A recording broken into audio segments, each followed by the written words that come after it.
Oh,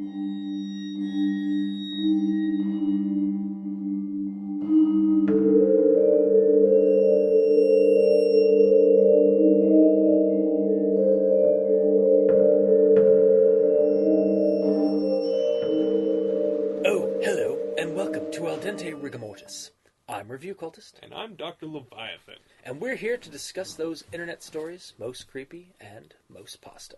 Tonight we have two creepypastas, Pale Luna and the Strangest security tape I've ever seen. So for those of you just tuning in to this podcast about creepypasta, Google up creepypasta and find out what it means. All right. Really? What? Are you officially done with me making fun of you? Well, I was thinking about it today, and I was just like, yeah, he's kind of right. If somebody's stumbled onto this creepypasta, it's just a short Google to type in creepypasta and find out what creepypasta actually is. So, there you go. Wow, you're kind of a dick, you know that? So, Pale Luna. Let's just go into that one. It's about this video game, or this computer game, text-based like Zork or Lurking Horror. And from if back those in the 80s. words don't mean anything to you, You're done. it's a text adventure. Yeah. There's no back in the 80s graphics or anything. It's just like, all right, you're in a forest. Where do you want to You go? don't see a forest. You're You just see told that. words that say you're in a forest. Yeah, and then then you have to type in go west, go north, do this, and it might prompt you to have like an item or something, and then Jump you say off cliff. Yeah, exactly. So that's the kind of computer game we're talking about here. It's a text-based from the 80s, before the internet. Essentially, people used to swap floppies. Which, if you're not sure what floppies are at this point, they're what preceded CDs. Google it. And in a couple of years, when people don't know what CDs are, it's the second generation predecessor to jump drives. Anyway, so yeah, the story takes place is talking about this event that happened back in like the 80s or early 90s, and about these groups in San Francisco, anyway, that would swap these floppy disks and play the computer games that were on them and like share them around. And if they were good enough, they get shared more and more, kind of like a viral video today. Yeah, to use common terms, they would go viral. Yeah, exactly. This one though, Pale Luna, is a very difficult game apparently, and in that it only like takes a certain amount of commands, and you need to figure out which ones they are. On every screen, there's one command that works, and anything else freezes your computer. Yeah, freezes the computer, and you have to reboot it and stuff. Or this guy, it probably doesn't matter. This guy. Because as long as the computer has existed, there are those who own it who have too much time on their hands. So one guy was like, "I'm a fucking beat Pale Luna." He was a completionist, an achievement hunter, if you will. To today's standards. Too much time on his hands. He did. So he decided he was going to fucking beat Pale Luna, and for the most part, he did. He after like several hours or after a long time of like trial and error and unplugging and replugging his computer in, he got to the ending, which gave him coordinates to a location in the forest surrounding like San Francisco, like Lassen Volcanic Park. Yes. And if I said that wrong, I apologize. Yeah. We should also mention that like the video game itself, you are given 3 objects. You're given a rope, gold, and a shovel. And whenever you try to use the gold when in a certain area, like a spot that wasn't supposed to be, you can't use that. Use the shovel, can't use that. Use the rope, you've already used the rope. So yeah, the guy goes like has these latitude and longitude points after he beats the game. And he's like, "Oh, cool! Some eccentric dude has programmed this game and has hid some treasure off in the woods nearby. Treasure. I'm gonna go find it." So he goes and grabs a shovel and compass and a map, goes out into the woods, and notices that the trail he's on is essentially roughly the same like directions he was given in the game. So it's confirming his the belief that this is actually super happening. excited. He's Yeah. all like, "Oh It's yeah, like, I'm gonna man. get a pile of gold." And then he stumbles upon this upheaved dirt. Now and- the real horror would be he got gold pieces. Yeah. And then nowhere accepts gold pieces. No. Just the ultimate nerd rage. Yeah. Or it's all the gold coins are Iron Pirate, Fool's Gold. Anyway, so he finds the spot that the longitude points go to, starts digging, and he found gold, kind of. He found golden hair on a decomposing head of a child. Her name was Karen. She was 11 years old. She went missing a year and a half prior to this guy going out there. And of course, he did call the cops, and this is why we find out all about this information. The cops go into this huge investigation, but because of the ambiguity and anonymousness of the swapping, nobody knows who the programmer being was. handed hand to hand. Yeah, so nobody knew who the programmer was, and unfortunately, all their leads go to dead ends, and the rest of Karen's body is never found. Dun, dun, dun. So that's Pale Luna. I was wondering where it was going to go, and then I was completely it surprised me when we suddenly found a golden hair, and then it clicked. It was like golden hair. It made it suddenly clicked into me. And I was like, oh shit. It didn't have to click for me. It was just like, oh, she's blonde. Ha ha ha ha. Yeah. And like, oh, you already used the rope. Ha ha ha ha. I was actually just reading along, and all of a sudden, like, this head turns up in the hole, and I'm just like, yeah. Because I wasn't sure what was gonna. I wasn't ready for the story to be ending yet. Like, Yeah. it was really short, so I was like, wait, what? I was like, what the hell's gonna happen? Where do you go from here? You kind of climb it, and then I realized I was pretty much at the end of the story, and I was like, oh, okay. Well, that was. Yeah, I mean, it's short. You read it, and you're like, makes you think a little bit, and then you can just move on. Yeah, it was a good creepypasta in that respect. It's short and sweet in a horrifying, morbid way. Yeah, in a horrifying, a little girl got murdered kind of way. It does get the creep though at the very end.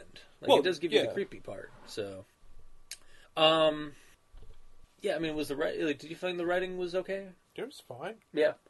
I mean, there was nothing glaringly wrong with it. No. It was really just it was perfectly fine. Do you think it was okay the way being that short, or would you have wanted more out of it? No. Because I mean, honestly, I once I realized that this was like following a computer game from the days of the old floppies, big old floppies, the 5.5 inch, not even the 3.5 inch, yeah, the 5.5 inch floppies, the big ones. I was just like, oh my god, this is going to be something that I just am going to not care about. And I was wrong, only in that it was actually a fairly good story, and it grabbed my attention, and it didn't stick around too long. Bog me down with a bunch of technical shit that I, don't care about and don't know. Because, I was we taught back in those days. I didn't know computers, so yeah. And now it's outdated information, so it's pointless. Yeah, exactly. Although apparently people are asking for 6-digit numbers or 6-digit prices for a authentic copy of Pale Luna, according to the story. Yeah, okay. I'm just saying. Whatever. I like the idea of the whole this murderer used a video or a medium like a multi-medium at the time to get their little murder, to reveal their murder or to reveal their actions. I thought it was a very good device for the story. It's definitely a neat hook. Yeah. It's, as far as I can tell in my experience, because God knows I have not experienced every creepy idea out there, but this is pretty damn unique. Yeah. I was actually, once I realized, oh, it's a video game, I was almost, like, wondering, is this gonna be, like... Ben? What was that, Jesus Christ, that Agent Cody Banks kids movie? It was actually a decent movie. Oh! The video game. Stay Alive. Yeah. I thought it was gonna be, like, some sort of Stay Alive thing, and Down then... the game, down in real life kind of thing. Yeah. So I was really happy with this because I'm not gonna say it did the bait and switch, but I was like, oh, is it gonna be Stay Alive? Although I couldn't think of the name of the movie, but... Yeah, is it gonna be the Frankie Muniz's movie? Yeah. And then it wasn't. And it was... And it was something, like I say, as far as I can tell, pretty unique. And that's... Well, I'm always... We have dealt with a lot of... I'm always happy when I find something that I haven't seen before. Yeah, and I mean, we have dealt with video game creepypastas in the past, and they've been supernatural. Well, yeah, and they've always been with a specific, like, with a specific pre-existing game, whereas this one makes its own thing and... bases it off of something, but it's its own product, its own creation. Yeah, and... Yeah, I liked everything they did about having the video game in there. Mm-hmm. I don't know if you can really call it a video game, but... a text-based game, yeah. It's technically a computer game. Well, yeah, but calling it a video game when it has no video... Yeah. No, I know. I was probably using the wrong word, is what I'm saying. Would you recommend this one? Personally, I would. Yeah, I mean... Not even just because it's short. So if you don't absolutely hate it, it's not at least it's not a waste of a huge part of your life. But I recommend this one just because it chose to do something different. Yeah. Well, I mean, like I say, something I've never seen before. So yeah. And that is such a rare commodity these days. Something new, something different. Mm-hmm. Because so many times they're just, banal rehashes of something you've done before, seen before. But this one, yeah, I totally got to give it the recommendation. The fact that it's short is just an added bonus, because it's like, hey, you can experience it, and it doesn't take up much of your time. And it has, I mean, again, like, if you're, I read a lot, I do tend to read a lot of creepypastas that are video game oriented. And I don't know what I was expecting from this one, but I wasn't quite expecting what happened. And then I was like morbidly pleasantly surprised. Wasn't like, it was. Yeah, I'm going to leave out the pleasantly on that, actually, and just say I was morbidly surprised because, I mean, what happened in the story is horrific. I hate the death of children, even if it's fictional. And I'm just going to assume that it is fictional because... that would be really dark if that was if someone took a real life tragedy and made this pasta, that's just a lack of taste. Yeah. In my opinion. But yeah, I'm not gonna, fret about it really. But yeah, it worked, mm-hmm. and, it didn't go into any detail about, Yeah, like, it didn't go into gratuitous detail about that. Exactly, so it's like, okay, yeah, you know what? It brought up, like, it used something that could have happened. It kept it very believable. I mean, yeah, you know what? 6 sons of bitches and whatnot, you know what? Sometimes they kill children. It happens.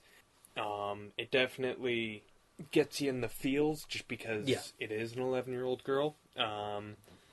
Personally, I think that, it really would have worked without that. But, or with an older, even if you... But it doesn't matter. Exactly. Honestly, it's a work of fiction. The murder victim is a, 11-year-old girl, but...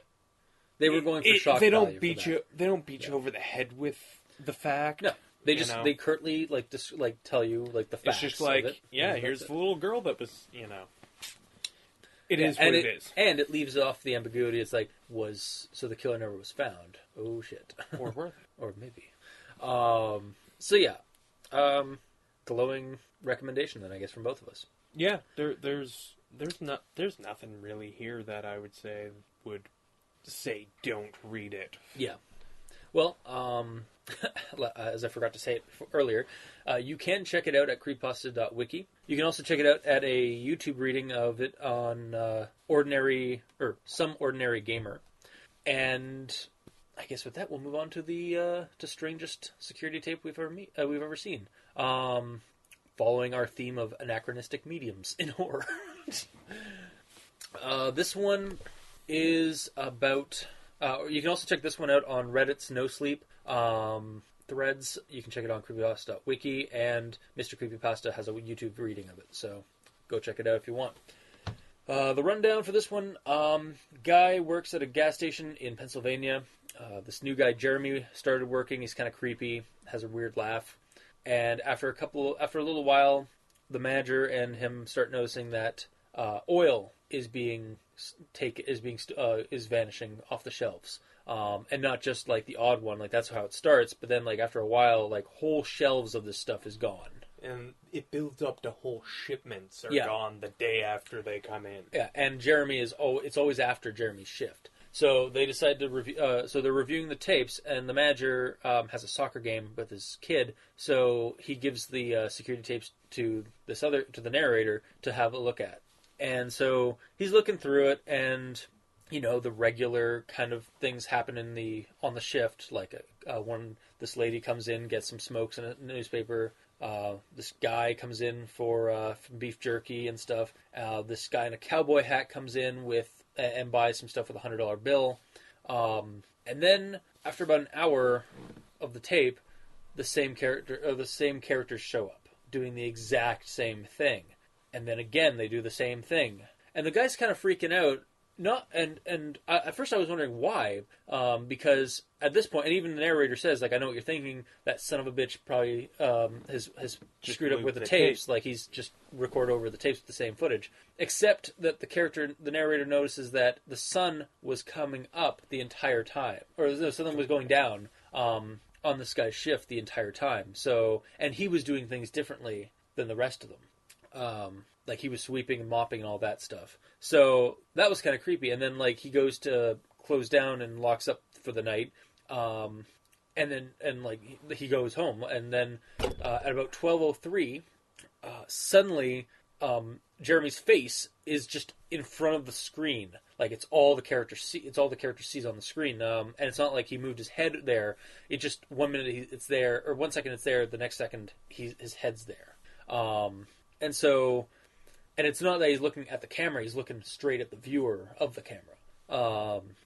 And then, so he goes to check the other tapes, to see about the rest of the place. And just as the face disappears off this camera, so does an entire shelf of oil. Just completely, like, within seconds. It just vanishes. No, within a frame. Within a frame. One frame it's not. Yeah, exactly. So that's really creepy. And the guy's just kind of freaking out about that. Goes to work the next day because he has to accompany his boss when they confront Jeremy. He's got to tell his boss what he saw. Yeah, because the boss is still assuming that Jeremy just snuck in and stole all the oil, which technically he did, kind of. So the guy goes to work the next day. The boss takes a look at the footage. It's the exact same footage that he encountered. He's freaking out. They're not sure what to do at this point. They've got about an hour to compose themselves before Jeremy comes in for work. And he's also on his phone the whole time. Like he's updating the Reddit thread, I assume, because this was originally posted on Reddit, from his phone. And then that hour, like an hour or more, passes, and he sends an update. Jeremy didn't come in. We tried calling his phone. The phone was disconnected. We're calling the cops. An hour goes by, another update. Yeah, the exact same thing. There's posts of the exact same thing, but they're all an hour apart. Yeah, there's exactly like you said. So we kind of like, oh god, they're stuck in the time loop or something. And then sorry. God damn it! Gotta go back in time. No. So 9 o'clock rolls around. There's another update. Holy shit. It's almost 11. Is it? Okay. Yeah. The guy gets home. It's like, you guys are not going to believe what happened. I think I just got stuck in a time loop for like 5 hours. I had the phone in my hand to call the cops and suddenly blacked out. When I came to, the phone was not just dead, or it was dead, not even any like dial tone or anything like that. My boss was frozen next to me. The customers that were in the building were all frozen in place. I just got out of there, went out and started my car. Thankfully, it worked. But no other cars were on this busy highway were moving. They were all frozen in place.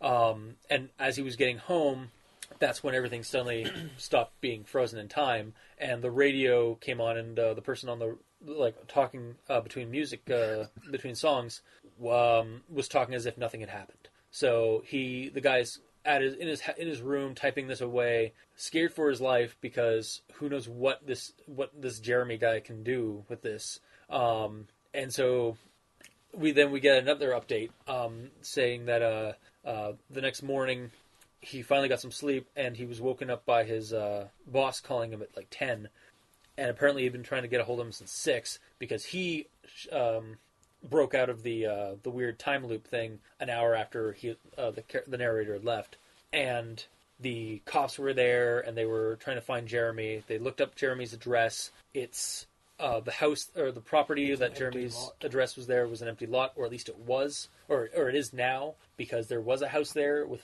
a family of 4, and there were rumors that there was upon a time. Yeah, in like 1993 it burned down, and there were rumors that there was an estranged son the family didn't like to talk about, and the house, when the insurance investigation showed up, the house was condemned as arson, or the incident was ruled as arson. Thank you. And that they had used oil all over the house and then threw a Molotov cocktail into it. So, and that was in 1993, and I'm assuming this is a couple of years later. So you're getting that kind of vibe. It's like, okay, so he took it from the future and used it in the past or something like that. It's some creepy time loop thing. And then the boss is saying that the FBI's there and they want to talk to him, so he has to go down anyway. And so he goes down and just tells them everything, spills the complete beans about the entire situation. And one of the FBI agents says, "Christ, not another one." Like they've dealt with this before, which creeps the narrator out. And so they make him sign a bunch of papers saying that he can't repeat this. Oops, too late. So he's not going to say any more. And then he's like, anyway, I have to go to work and grab some tapes off my boss. He's got a busy thing. I got to go check these tapes because make sure that Jeremy hasn't been stealing the motor oil. Oh, Jeremy's all weird. Yeah. And it's like, doesn't talk much, blah, blah, blah. The guy's stuck in the time loop, and he doesn't realize it as of the end of the story.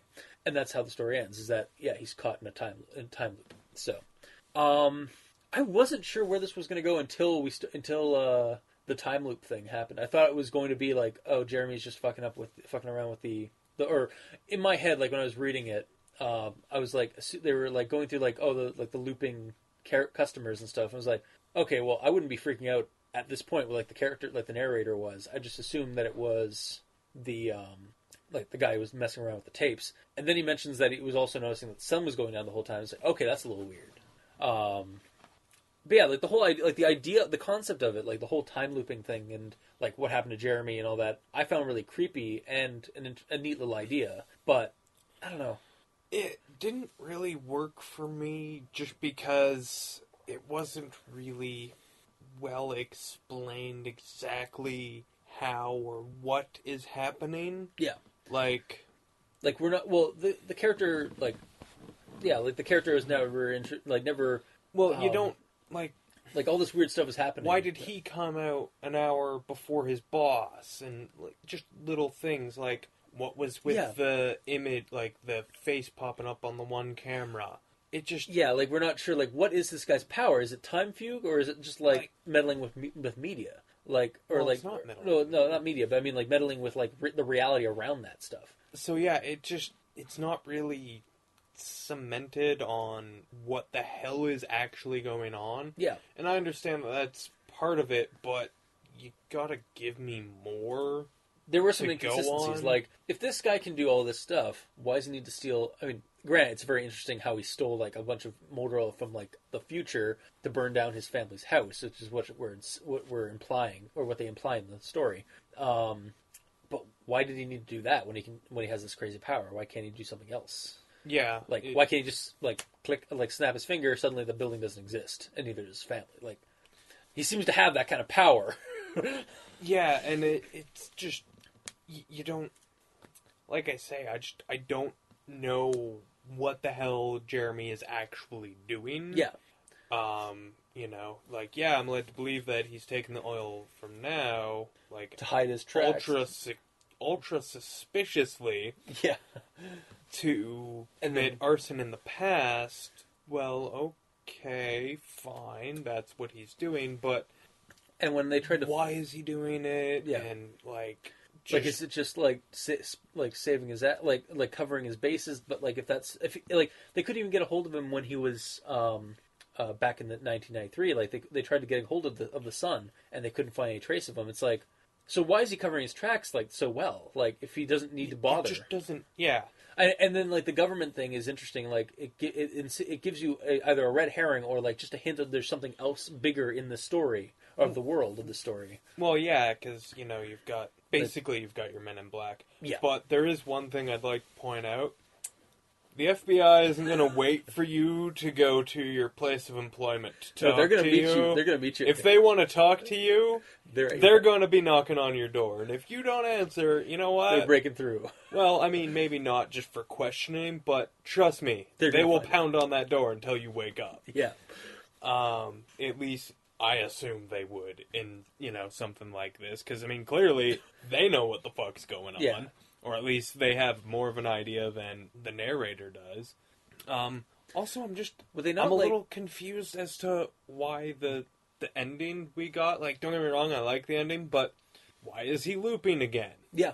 Like, it just makes you wonder, like, is this anomaly, like, something in town, or is it Jeremy just targeting the character? Why does it matter? It could be. Why is he looping? I don't understand either. It doesn't make any sense as to why he would be. The only reason it is there is really just seems to be like to give the story this like creepy closure.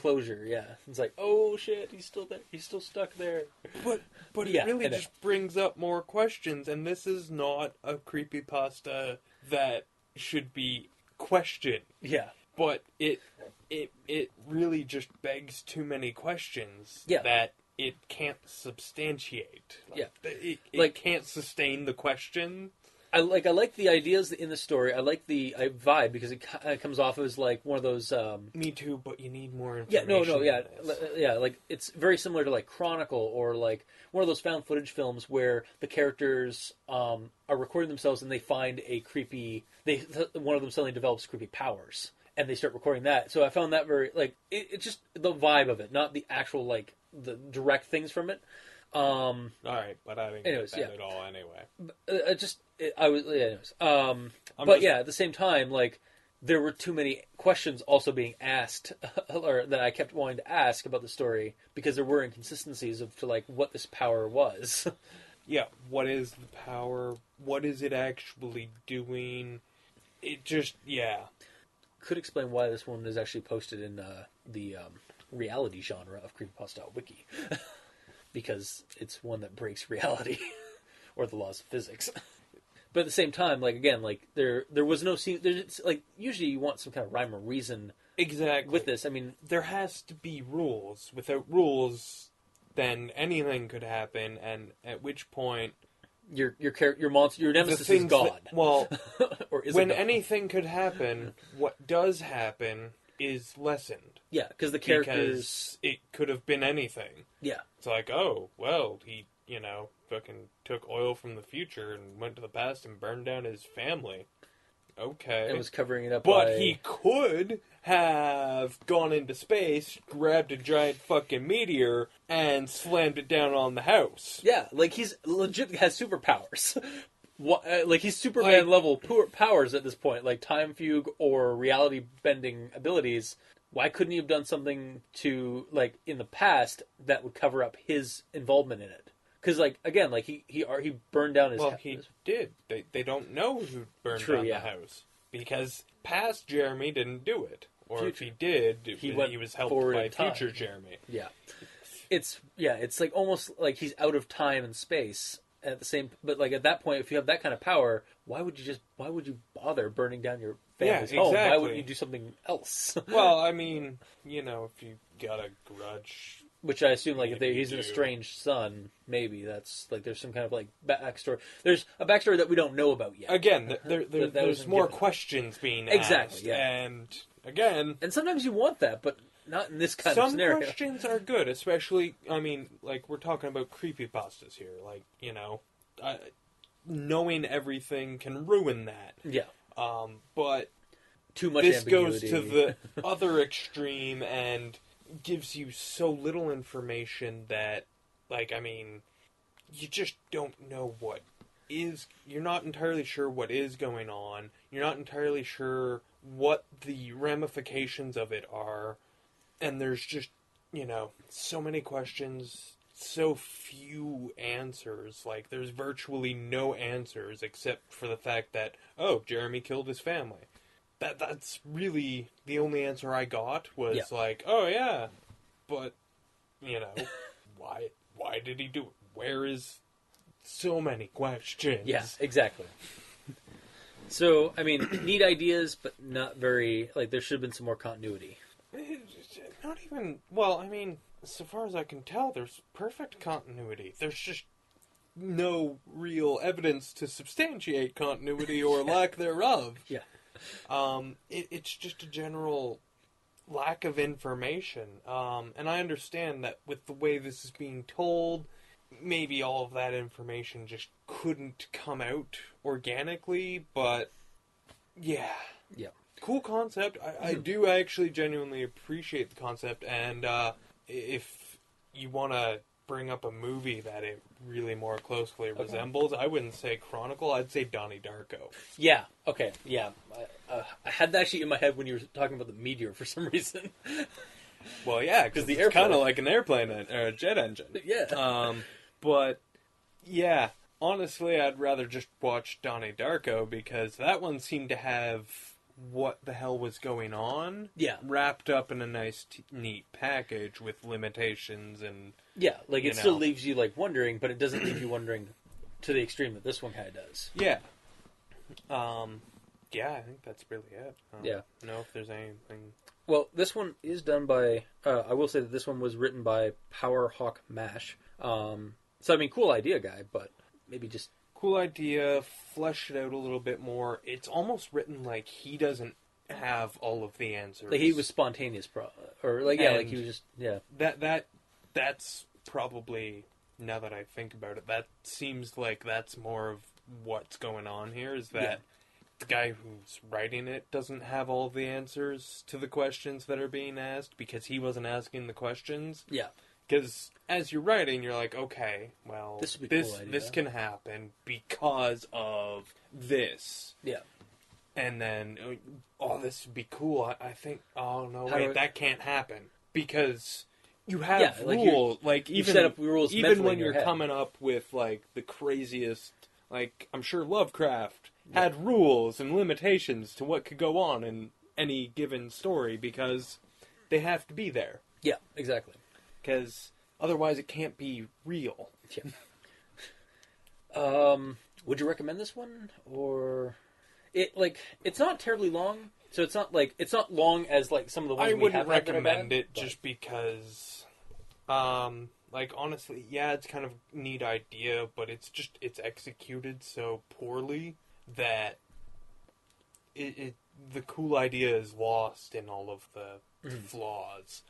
I don't know. I would still recommend it just to get the to be to see those ideas and stuff like in play, but not as a first pasta. This would be more like I would recommend this one to somebody who just happened to not know about it but reads pasta like creepypastas. So tentative yes to me. I would sooner recommend someone to go rewatch Donnie Darko, or if you haven't seen Donnie Darko, go watch Donnie Darko. Yeah. Yeah.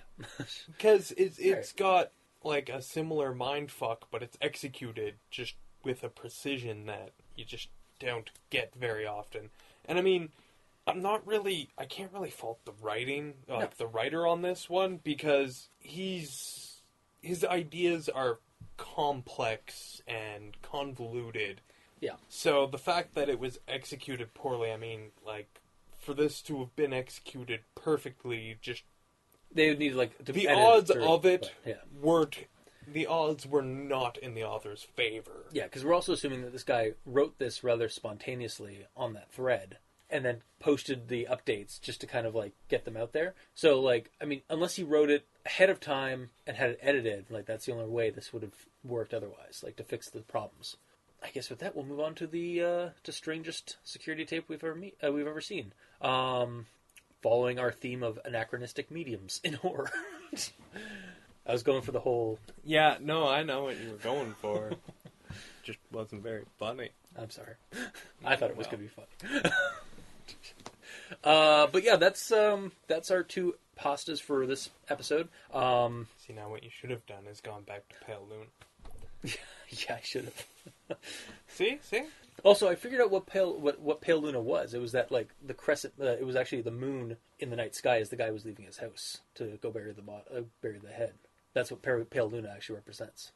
Okay. Yeah. Anyway, just something like we were talking. I was like, oh, hooray! Yay! Just something that popped in my head as we were talking about this one. I was like, oh right, I should have mentioned that. Anyway, just something that bounced in my head. Yeah. So Powerhawk Mash, if you're listening, yeah, actually, I'd be interested to hear back from him. See if this was actually a spontaneous thing, or if this was like written up before he posted on the thread. I'm sure we probably won't get the answer to that, but if you are there listening, give us a shout. Send us an email or something. And like anybody, you can send us messages on Twitter at Review Cultist or at Dr. Leviathan. We're on iTunes and YouTube, so you can leave comments there or a review on iTunes. That'd be awesome of you. We also have a email, aldenterigamortis at gmail.com. That's ALDENTERIGAMORTIS at gmail.com, where you can also send us suggestions for other creepypastas you'd like to send us on the show. These ones were actually suggested to us by Charcoal Man again, so thanks for that. Shout out. Yeah. And until next time, I've been your host, Review Cultist. And I've still been Dr. Leviathan. And this has been El Dente Rigamortis. Sleep well. Or don't.